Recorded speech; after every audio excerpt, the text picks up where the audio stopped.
start off with the news out of Namibia, where President Netumbo Nandi-Naitwah has relieved the Minister of Agriculture, Fisheries, Water and Land Reform, Dr. Mac Albert Hengari, of his duties. This follows allegations of corruption.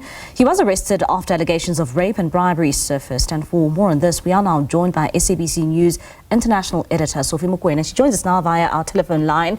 Sophie, thank you so much for your time this evening. Major news coming out from Namibia. Seems as if the minister has been fired.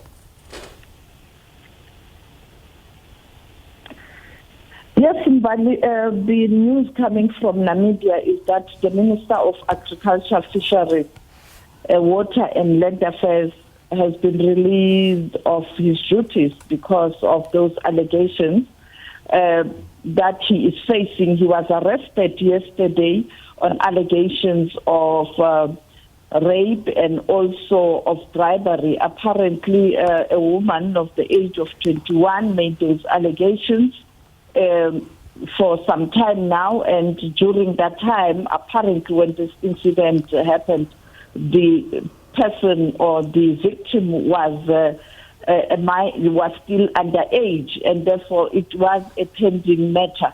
Now the minister apparently tendered his resignation, and the president of Namibia accepted the resignation. And we know that when I spoke to her just a day before his inauguration in Namibia, when I asked her, because there was this massive corruption scandal during President Hagengob's tenure of the Minister of Fisheries and Water around the fishery contracts, and it became what was called the fish rod. Some ministers and some senior government officials are still in jail pending their court matters to be concluded. She indicated that she's not going to talk about old issues, but in her administration, she will not hesitate to take action when there are such allegations. And I suspect she did tell the minister to resign, or she is going to fire him, and I think that is why he resigns. But he has also been removed as a member of parliament by SWAPO. And Sophie, I mean, I remember that speech in which she made just following her inauguration in Namibia, talking about that she will not tolerate corruption. And it seems as if she's not backing down on her commitment when it comes to corruption. I know that it's still early, but do we know who is most likely to take over that position? And of course, now we can expect some sort of cabinet reshuffle. It is not here yet. I think that announcement will be made tomorrow.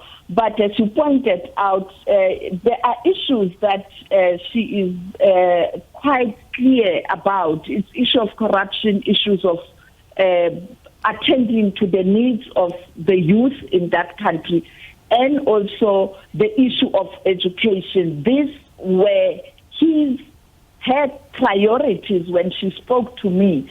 And on education, last week, she made an announcement that education will be free. Government will assist students at tertiary institutions or institutions of higher learning. And therefore, that was good news for Namibia. People were applauding her for that.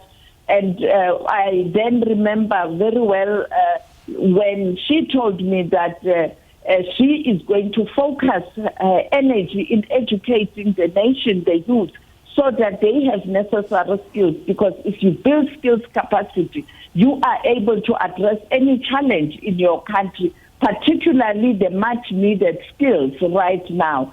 And her saying that she is going to use the discovery of oil and gas and hydrogen to turn the economy around, and therefore you'll have to provide skills, and those skills must come from Namibia, and also countries that want to invest in Namibia. They must build the production lines in Namibia. Beneficiation must happen. So I think on the issue of corruption also, she was quite clear that she is not going to tolerate any corruption. And I think on those two issues for now, you can see that hardly a few months she is in office, she is doing just that. And Sophie, let's move on to other matters. Just getting your thoughts as well when it comes to that breaking news coming out from the Western Cape High Court, seeing that VAT being suspended. And I must say that this comes on Freedom Day, as we celebrate Freedom Day 31 years later,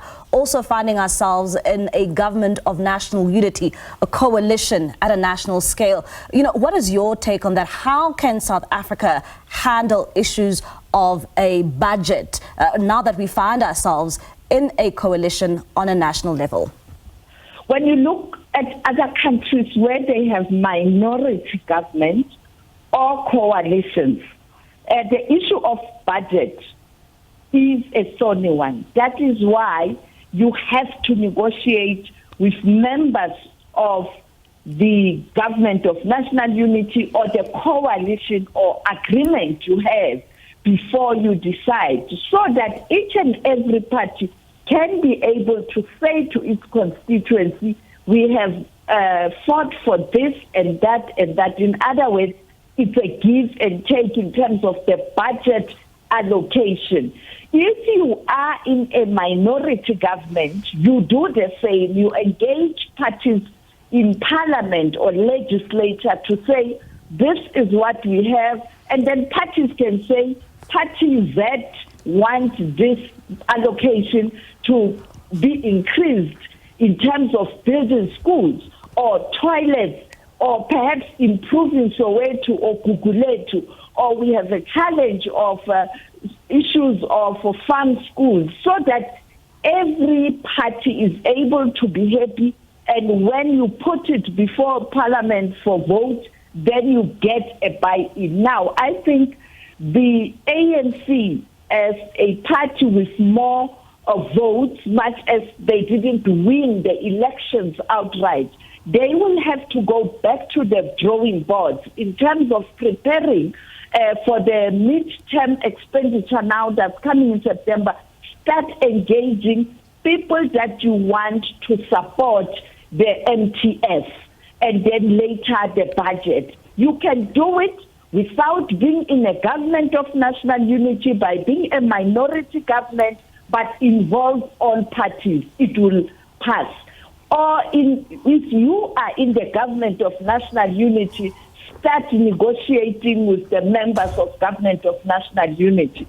So I think the problem here, because this is something new in South Africa, we are used to the Treasury calling the shots and everybody taking cue from Treasury and the Minister of Finance.